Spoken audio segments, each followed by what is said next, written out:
Hello everyone, welcome to my channel. This is Nazia Khan, your biology educator. Today we will discuss about reproduction in organism. This is the first chapter of class 12th NCERT. सबसे पहले हम ये देख लेते हैं कि हमें इस चैप्टर में कौन कौन से टॉपिक्स रीड आउट करने हैं। सबसे पहले हम बात करेंगे लाइफ स्पैन की। दुनिया में बहुत सारे ऑर्गेनिज्म की वेराइटीज है, डिफरेंट डिफरेंट स्पीशीज हैं, यानी बहुत सारी बायोडाइवर्सिटी है। तो सभी एनिमल्स के लाइफ स्पैन तो हम नहीं पढ़ सकते, लेकिन जो हमारी एनसीईआरटी ने मेंशन की है उसके बारे में हम पढ़ेंगे कि life span different different animals की क्या होती है। उसके बाद सेकंड टॉपिक हम डिस्कस करेंगे life cycle and third topic discuss करेंगे जो बहुत ही इंपॉर्टेंट है, रिप्रोडक्शन। रिप्रोडक्शन के अंदर हमें दो टाइप्स पढ़ने हैं, असेक्सुअल रिप्रोडक्शन और सेक्सुअल रिप्रोडक्शन। सबसे पहले हम बात कर लेते हैं लाइफ स्पैन की। लाइफ स्पैन क्या होता है? लाइफ स्पैन का मतलब है कि ऐसा टाइम पीरियड जो किसी भी एनिमल के बर्थ और डेथ के बीच का होता है। So we can say that the period of time between the birth and death of an organism, या फिर हम ये भी कह सकते हैं the duration of existence of an individual, तो भी वो लाइफ स्पैन ही कहलाएगा। देखिए यहाँ पे आपके लिए एक डेफिनेशन है बहुत ही अच्छी, the period of time between the birth and death of an organism, या फिर हम इसे प्रूव कर सकते हैं कि डेफिनेशन से the duration of existence of an individual. अब लाइफ स्पैन का मतलब है कि कोई भी ऑर्गेनिज्म अपने बर्थ से लेकर के डेथ तक के अंदर कितना टाइम पीरियड गुजारता है, उस टाइम पीरियड को हम कहते हैं लाइफ स्पैन, जो हर एक एनिमल का डिफरेंट डिफरेंट होता है। डिफरेंट डिफरेंट बायोडाइवर्सिटी है, डिफरेंट डिफरेंट एनिमल्स प्रेजेंट है, प्लांट्स प्रेजेंट है, तो सभी का जो लाइफ स्पैन है वो सबका अलग अलग होता है। जैसे हमने कुछ एनसीईआरटी से रिलेटेड लाइफ स्पैन कुछ ऑर्गेनिज्म के कलेक्ट किए हैं यहाँ पे, जो कि इम्पोर्टेंट है, मोस्टली पेपर में आते भी हैं किसी भी कंपटीशन एग्जाम में और एनसीईआरटी के अंदर। तो यहाँ पे देखिए फ्रूट फ्लाई है, फ्रूट फ्लाई का 2 वीक्स होता है, हनी बी है 14 to 28 डेज है, हाउस फ्लाई है 15 to 25 डेज, या फिर इसके अंदर एग्जैक्ट होता है कंडीशन तो फिर ये 2 मंथ की भी हो सकती है इसकी। राइस प्लांट है 3 to 4 मंथ इसका लाइफ स्पैन होता है। एक बटरफ्लाई है, वैसे तो एनसीईआरटी के अकॉर्डिंग इसका जो लाइफ स्पैन होता है वो है 1 to 2 वीक्स, बट एक और बटरफ्लाई है पेंटेड लेडी, जिसका लाइफ स्पैन होता है 12 मंथ्स, नियर अबाउट 12 मंथ होता है, यानी कि 1 ईयर होता है। रोज है तो 5 to 7 ईयर्स, काउ है तो 20 to 25 ईयर, डॉग है 25 to 30 ईयर्स, हॉर्स है 60 years, elephant 60 to 90 years, parrot का कितना होता है 140 ईयर्स। एक एनसीईआरटी में आपको दिया हुआ है क्रो, जिसका लाइफ स्पैन होता है 15 ईयर्स। बटरफ्लाई के बारे में हमने आपको बता ही दिया, अकॉर्डिंग टू एनसीईआरटी तो 1 to 2 वीक है, लेकिन अगर हम बात करें पेंटेड लेडी बटरफ्लाई की तो वो 12 मंथ यानी कि नियर अबाउट 1 ईयर उसका लाइफ स्पैन होता है। यहाँ पे देखिए टोर्टोइज बहुत ही ज्यादा इसका लाइफ स्पैन होता है 100 to 100 ईयर्स, और पीपल का जो ट्री होता है वो 2500 ईयर्स का होता है इसका लाइफ स्पैन, यानी कि बर्थ से लेकर के डेथ तक का इसका टाइम पीरियड कितना होता है 2500 ईयर्स में है यहाँ पे। अब लाइफ स्पैन के बाद हम बात करते हैं, हमारा सेकेंड एक टॉपिक है इस चैप्टर के अंदर रिप्रोडक्शन इन ऑर्गेनिज्म में, लाइफ साइकिल जिसे हम कहते हैं। तो गाइस लाइफ साइकिल क्या होता है? The stages a living things goes through during its life, यानी वो अपनी लाइफ के अंदर, कोई भी लिविंग थिंग अपनी लाइफ के अंदर जितनी भी स्टेजेस से गुजरता है वही उसका क्या कहलाता है? लाइफ साइकिल कहलाता है।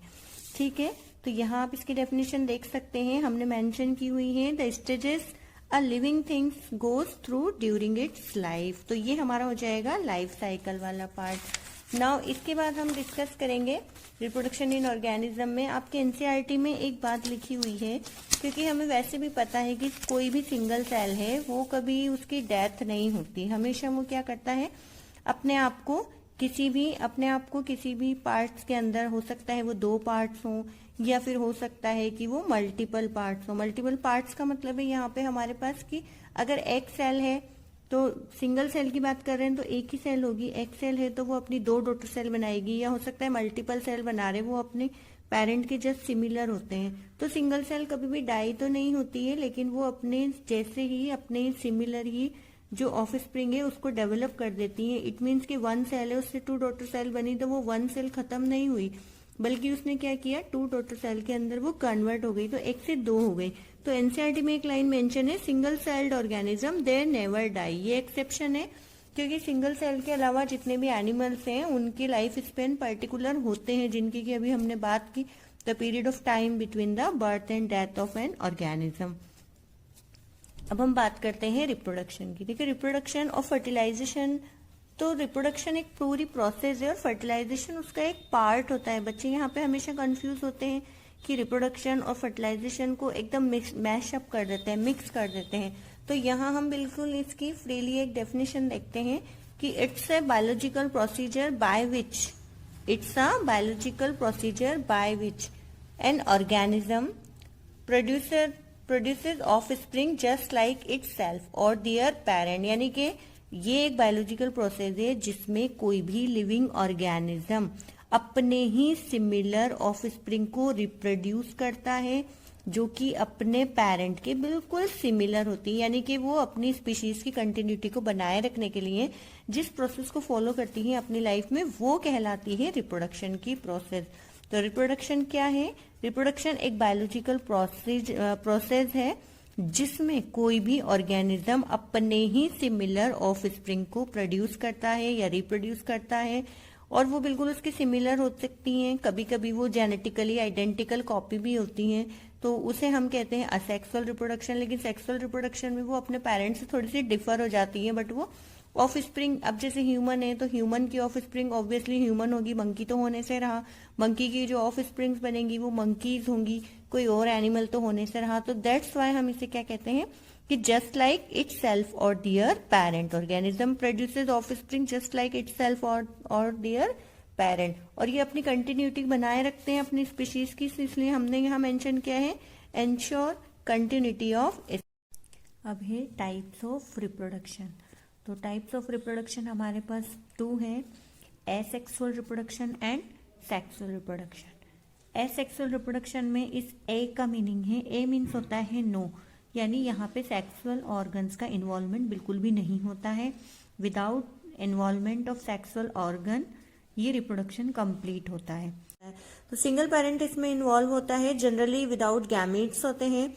लेकिन हम यहाँ पे एक एक्सेप्शन केस की भी स्टडी करने वाले हैं जिसे हम कहते हैं पार्थेनोजेनेसिस। ये बहुत ही इंपॉर्टेंट है क्योंकि एक्सेप्शन से क्वेश्चन आते हैं, आपको पता है हमेशा ही। तो पार्थेनोजेनेसिस के अंदर, पार्थेनोजेनेसिस में गैमेट्स फॉर्म्ड होते हैं, बट फिर भी इसमें असेक्सुअल रिप्रोडक्शन प्रेजेंट होता है, और ये एक एक्सेप्शन केस है। इसका एग्जाम्पल है हनी बी। तो हनी बी में हम डिस्कस करते हैं, देखिए यहाँ पे देखिए हम बात करते हैं हनी बी की। हनी बी के अंदर क्वीन, वर्कर और ड्रोन, ये 3 टाइप की वैरायटी प्रेजेंट होती हैं, जिसमें से क्वीन और वर्कर तो हमेशा कैसी होती हैं, फीमेल होती हैं, और ये डिप्लॉइड एंड क्रोमोसोमल नंबर होती हैं। ये ड्रोन है, drone haploid number of chromosome होता है और ये मेल कहलाता है। यहाँ पे क्वीन फीमेल है, डिप्लॉइड है और ये फर्टाइल होती है, जबकि जो वर्कर है वो फीमेल तो है, डिप्लॉइड भी है, बट ये स्टेराइल होती है, यानी कि फर्टिलाइजेशन में या अपनी ऑफस्प्रिंग रिप्रोड्यूस करने में इसका कोई भी रोल नहीं होता। ये पार्टिसिपेट नहीं करती है फर्टिलाइजेशन की प्रोसेस में, जबकि ये जो मेल है ये फर्टिलाइजेशन की प्रोसेस में पार्टिसिपेट करता है। इन्वॉल्वमेंट होता है फीमेल और मेल गैमेट का, जिससे कि हनी बी की जो ऑफस्प्रिंग है वो प्रोड्यूस होती है। ठीक है, तो आपको ये याद रखना है यहाँ पे कि जो क्वीन है हमारे पास ये डिप्लॉइड है, क्वीन डिप्लॉइड है और वर्कर डिप्लॉइड है, जबकि ड्रोन कैसा होता है, ड्रोन यहाँ पे हैप्लॉइड इन कंडीशन होता है। तो सबसे पहले क्या होता है कि ये जो क्वीन है, ये क्वीन क्या करती है, ये क्वीन करती है नप्चुअल, ये क्या करती है, नप्चुअल फ्लाइट्स करती है। नप्चुअल फ्लाइट्स का मतलब होता है कि ये अपने हाइव से उड़ान भरती है। तो जब ये अपने हाइव से उड़ान भरती है, यहाँ पे एक हम छोटी सी हनी बी को बना लेते हैं। ये देखिए यहाँ पे ये हमने इसके अंदर हनी बी का एक ही पार्ट इस तरीके से बना लिया है, और ये है आपकी हनी बी। जस्ट हम इसी तरह बना रहे हैं इसको एक्सप्लेनेशन करने के लिए। ये देखिए यहाँ पे ये हनी बी क्या करती है, ये नप्चुअल फ्लाइट करती है। नप्चुअल फ्लाइट का मतलब है कि ये अपने हाइव से क्या करती है, बाहर आती है, बाहर आके एक लंबी उड़ान भरती है। लंबी उड़ान भरती है तो हाइव के अंदर जितने भी ड्रोन्स होते हैं, जितने भी मेल्स होते हैं, ये इस फीमेल क्वीन के पीछे पीछे क्या करते हैं, ये भी अब फ्लाई करते हैं, ये भी उड़ान भरते हैं। फिर धीरे धीरे क्या होता है कि ये सारे मेल हाइव से बाहर आ जाते हैं, यानी कि मेल जो हैं वो हाइव के अंदर से बिल्कुल जीरो हो जाते हैं। सारे मेल कहाँ चले जाते हैं, हाइव से निकलकर इस फीमेल क्वीन के पीछे चले जाते हैं। तो इन जितने भी मेल इसमें यानी कि जितने भी ड्रोन हैं इस हनीबी के पीछे जाते हैं, इनमें से कोई पर्टिकुलर एक होता है जो अपने स्पर्म को क्या करता है, डिपॉजिट करने में, फीमेल की बॉडी के अंदर डिपॉजिट करने में क्या करता है, कैपेबल हो जाता है, और वो अपने स्पर्म को डिपॉजिट कर देता है। डिपॉजिट कैसे हो रहे हैं स्पर्म, बाय ड्रोन हो रहे हैं। स्पर्म कैसे होते हैं, हैप्लॉइड होते हैं। ये क्या है, ये स्पर्म है। ये कैसे होंगे, haploid in number of chromosome होंगे। अब ये फीमेल हनी भी है, तो ये फीमेल हनी भी क्या करती है, ये अपने आप से एग प्रोड्यूस करती है। क्या करती है, ये अपने आप से एग प्रोड्यूस करती है। और ये एग भी कैसे होते हैं, हैप्लॉइड नंबर ऑफ क्रोमोसोम होते हैं। जब स्पर्म डिपॉजिट हो गए फीमेल की बॉडी में और फीमेल क्वीन ने अपनी बॉडी में एग की लेइंग कर दी, तो यहाँ पे क्या होता है, धीरे धीरे एक एग के साथ एक स्पर्म फ्यूज होता जाता है। ये भी हैप्लॉइड है, ये भी हैप्लॉइड है। तो दोनों जब आपस में फ्यूज होते हैं तो ये डिप्लॉइड नंबर ऑफ सेल बना लेते हैं, जस्ट लाइक जाइगोट बना लेते हैं। तो ये जो डिप्लॉइड नंबर ऑफ सेल है जो कि स्पर्म हैप्लॉइड और एग हैप्लॉइड के फ्यूजन से बनी है, इट मीन्स कि यहाँ पे क्या हो गया, फर्टिलाइजेशन हो गया। तो फर्टिलाइजेशन हुआ है, हम इसको यहाँ पे बोलते हैं, ये हमारे पास फर्टिलाइज्ड एग हमें मिल जाता है यहाँ पे, ठीक है। क्योंकि ये तो पार्थेनोजेनेसिस की प्रोसेस है, यहाँ पे सेक्सुअल रिप्रोडक्शन तो इतना होता नहीं है, तो असेक्सुअल रिप्रोडक्शन का पार्ट होता है पार्थेनोजेनेसिस। तो यहाँ जब सिंगल एग है हैप्लॉइड और सिंगल स्पर्म है हैप्लॉइड, जब दोनों फ्यूज होते हैं तो ये फर्टिलाइज्ड एग बनाते हैं, जो कि कैसा होता है, डिप्लॉइड होता है। अब हमने पहले भी पढ़ा था कि diploid number of chromosome female के अंदर ही होती है, और फीमेल कौन होती है, क्वीन होती है, वर्कर होती हैं। यानी कि अगर डिप्लॉइड नंबर ऑफ क्रोमोसोम की सेल बनेगी, एग सेल बनेगी, तो उससे फीमेल डेवलप होंगी, और फीमेल में या तो वो क्वीन हो सकती है या तो फिर वो वर्कर हो सकती है। होता क्या है कि जब फर्स्ट बेबी प्रोड्यूस होती है तो वो क्या कहलाती है, क्वीन कहलाती है। यानी कि इससे क्या होंगे, दो डिप्लॉइड फीमेल बनेंगी। क्या बनेंगी, इससे दो डिप्लॉइड फीमेल बनेंगी। जस्ट लाइक हम इसे कह सकते हैं कि ये लार्वा होती हैं, ठीक है। तो यहाँ पे फीमेल बन जाएंगी तो क्या कहलाएंगी, या तो ये क्वीन होंगी या तो फिर ये वर्कर होंगी। तो हमें कैसे पता चलेगा कि दोनों ही डिप्लॉइड हैं, पर क्वीन किस को हम कहेंगे और वर्कर हम किसको कहेंगे। तो जो फर्स्ट डॉटर बनती है डिप्लॉइड नंबर ऑफ क्रोमोसोम की, वो हमेशा क्वीन कहलाती है। उसके बाद जितने भी फीमेल प्रोड्यूस होंगी वो सारी क्या कहलाएंगी, वर्कर कहलाएंगी, क्योंकि वर्कर का काम होता है कि अपने हाइव्स के अंदर ये सारा काम करती हैं, यानी कि हनी को इकट्ठा करना और जितना भी न्यूट्रिशन का जितना भी मटेरियल है कलेक्ट करना। और क्वीन का काम होता है, क्वीन तो आपको पता है राज करने का काम करती है। तो ये क्वीन कुछ नहीं करती, ये केवल ऑर्डर देती है वर्कर्स को, और वर्कर्स सारा काम करते हैं, सारा हम हाइव का सारा काम यही करते हैं। इन्हीं पे डिपेंड होता है कि हाइव कैसा बनेगा, कितना उससे हमें शहद यानी कि हनी बाद में हम यील्ड के फॉर्म में रिसीव कर सकते हैं। तो जो फर्स्ट डॉटर सेल बनेगी डिप्लॉइड नंबर ऑफ क्रोमोसोम की, वो कहलाएगी क्वीन, और बाद में जितनी भी प्रोड्यूस होंगी female as a diploid number of chromosome diploid fertilize egg से, वो सब कहलाती हैं वर्कर कहलाती हैं, ठीक है। अब यहाँ पे क्या हुआ कि एक एग से एक स्पर्म, धीरे धीरे एक एग से एक स्पर्म ऐसे फ्यूज होते होते फर्टिलाइज्ड एग बन गए डिप्लॉइड बहुत सारे। तो बहुत सारी क्या बन गई, उसमें से फीमेल बन गई। अब जो पहली थी वो तो क्वीन बन गई, और जो बाद में हुई वो सब वर्कर कहलाई। अब क्या होता है, धीरे धीरे यहाँ पे स्पर्म तो फिनिश हो जाते हैं। स्पर्म कैसे हो जाते हैं, यहाँ पे फिनिश हो जाते हैं। अब स्पर्म फिनिश हो गए, लेकिन एग जो लेइंग किए थे हनी बी ने, फीमेल ने, क्वीन ने, तो ये क्या रह गए, इसके अंदर बचे रह गए। तो बचे रह गए, तो अब ये वाले जो एग होते हैं ये कैसे हैं, ये हमारे पास हैप्लॉइड एग हैं। अब हैप्लॉइड एग भी क्या होते हैं, ये अनफर्टिलाइज होते हैं, क्योंकि स्पर्म तो यहाँ पे है ही नहीं। स्पर्म जब यहाँ पे नहीं होते तो ये क्या कहलाते हैं, अनफर्टिलाइज्ड एग कहलाते हैं।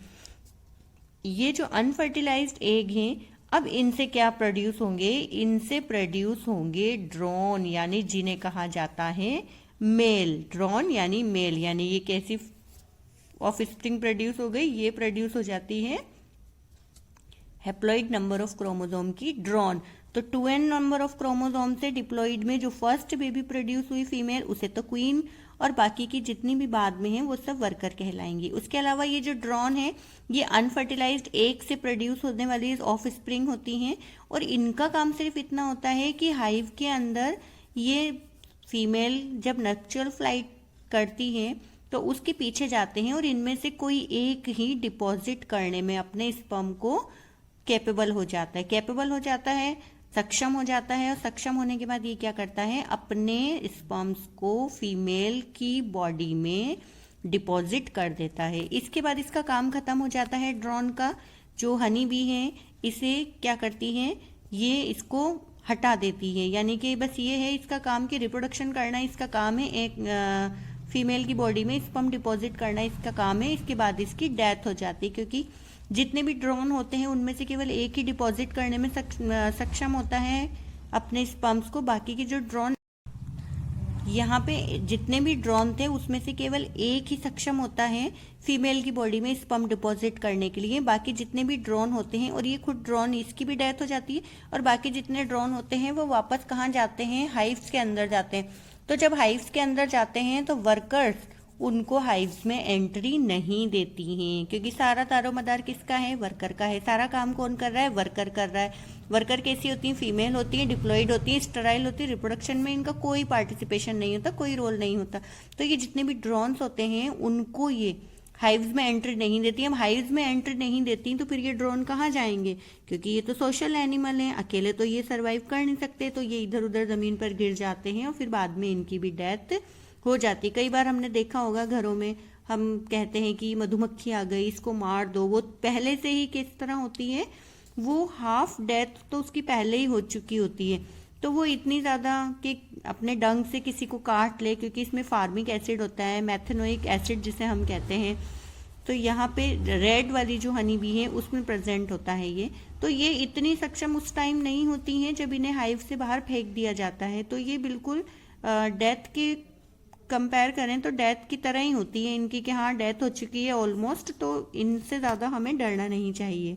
ठीक है, तो यहाँ बात हो गई हमारे पास पार्थेनोजेनेसिस की। अब पार्थेनोजेनेसिस अब हमें पता चल चुका है कि this type of asexual reproduction is called parthenogenesis. Parthenogenesis के अंदर दो टाइप की प्रोसेस हमने देख ली। फर्टिलाइज्ड एग से तो हमारे पास फीमेल प्रोड्यूस हो गई, और अनफर्टिलाइज्ड एग जो हैप्लॉइड नंबर ऑफ क्रोमोसोम के थे उनसे ड्रॉन यानी कि मेल प्रेजेंट हो गए। ठीक है, अब हम सेक्सुअल रिप्रोडक्शन की बात बाद में करेंगे, पहले हम असेक्सुअल रिप्रोडक्शन की पूरी बात कर लेते हैं। असेक्सुअल रिप्रोडक्शन के अंदर देखिए टाइप्स हैं।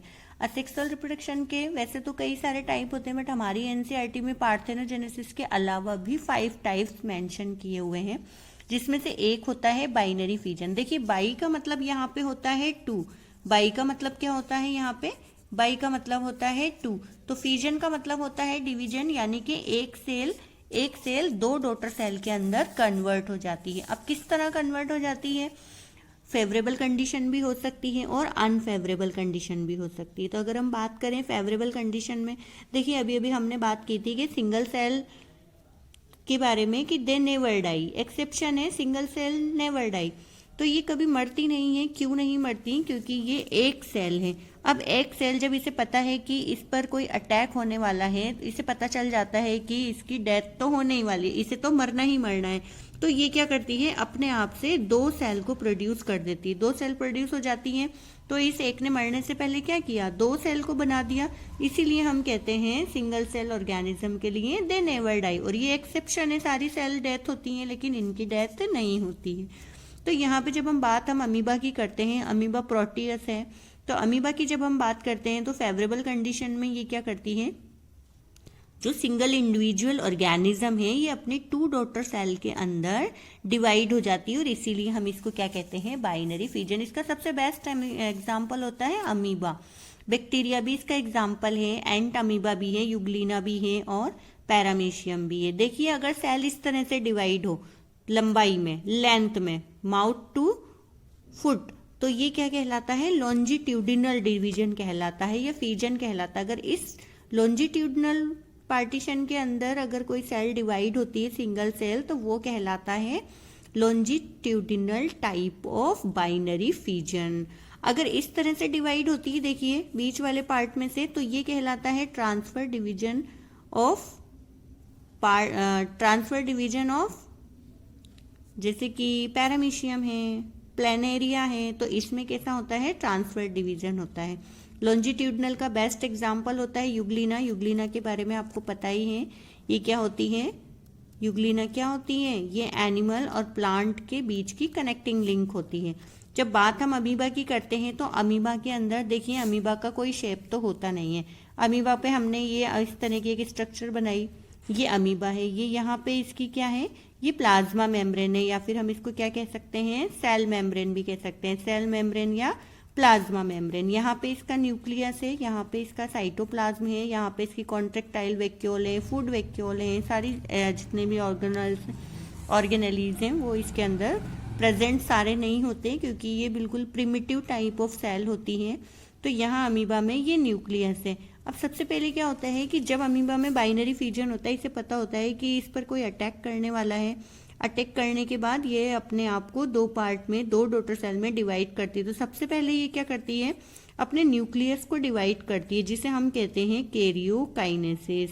कैसे डिवाइड करती है न्यूक्लियस से, कैरियोकाइनेसिस करके, यानी माइटोसिस के थ्रू ये दो न्यूक्लियस के अंदर डिवाइड हो जाती है। तो सबसे पहले क्या होता है यहाँ पे, जब हम बात करें अमीबा की, तो अमीबा के अंदर देखिए इस तरीके से, यहाँ अमीबा के अंदर ये न्यूक्लियस है, ये इसकी प्लाज्मा मेम्ब्रेन है, और ये प्लाज्मा मेम्ब्रेन, यहाँ पे साइटोप्लाज्म प्रेजेंट है।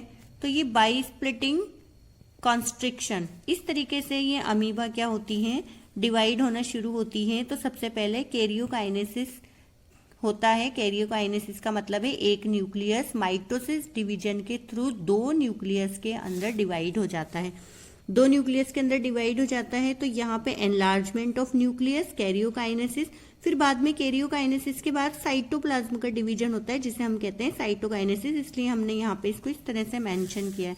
जब कैरियोकाइनेसिस हो गया, कैरियोकाइनेसिस के बाद ये साइटोप्लाज्म डिवाइड हो गया। देखिए इस तरीके से यहाँ पे ये कैरियोकाइनेसिस हुआ, ये एक सेल है, इस तरीके से क्या होती है, ये एनलार्ज होने लग जाती है। तो ये न्यूक्लियस दो अलग अलग पोल पे चले जाते हैं। इनके चारों तरफ जो साइटोप्लाज्म कलेक्ट था, ये भी क्या होने लग जाता है, धीरे धीरे डिवाइड होने लग जाता है। तो जब ये इस तरीके से एक जो प्लाज्मा मेम्ब्रेन वाला पार्ट है वो धीरे धीरे अंदर की तरफ गल्फ होता है, तो एक न्यूक्लियस और साइटोप्लाज्म एक सेल में रह जाते हैं, और बाकी का जो एक न्यूक्लियस और साइटोप्लाज्म है वो दूसरी सेल में रह जाते हैं। तो दूसरी सेल में रह जाते हैं। तो इस तरीके से यहाँ पे ये धीरे धीरे करके पार्टीशन, यानी कि ये दो डॉटर सेल में कन्वर्ट हो जाती है। सबसे पहले एनलार्जमेंट ऑफ न्यूक्लियस हुआ, कैरियोकाइनेसिस के थ्रू दो न्यूक्लियस बन गए थे। फिर साइटोकाइनेसिस हुआ, यानी साइटोप्लाज्म का डिवीजन हुआ, ये प्लाज्मा मेम्ब्रेन अंदर की तरफ गल्फ हो गई। तो इधर न्यूक्लियस और इधर का साइटोप्लाज्म इस सेल में रह गया, और इधर का न्यूक्लियस और इधर का साइटोप्लाज्म इस सेल में रह गया। धीरे धीरे ये दोनों सेपरेट हो जाते हैं, और सेपरेट होने के बाद ये क्या कहलाती हैं, डॉटर सेल कहलाती हैं।